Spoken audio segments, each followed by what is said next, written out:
Student, most of us are told from our childhood that every one of our class are our competitor.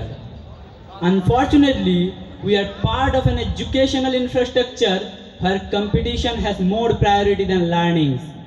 And that is the reason we are compelled to get better scores and ranks in the examinations. We are also told that we should study hard for few years for getting a good job or good government service. And today, this has become the purpose of our education. But my friends, I want to make you remember that education is not only about acquiring knowledge, it is about continuous growth throughout our life by using this knowledge.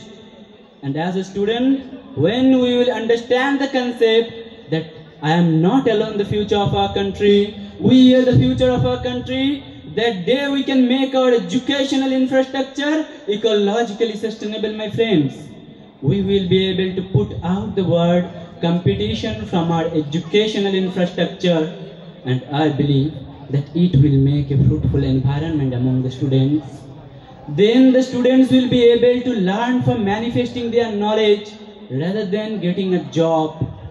I would like to add another point with this. Nature should be an important part of a curriculum.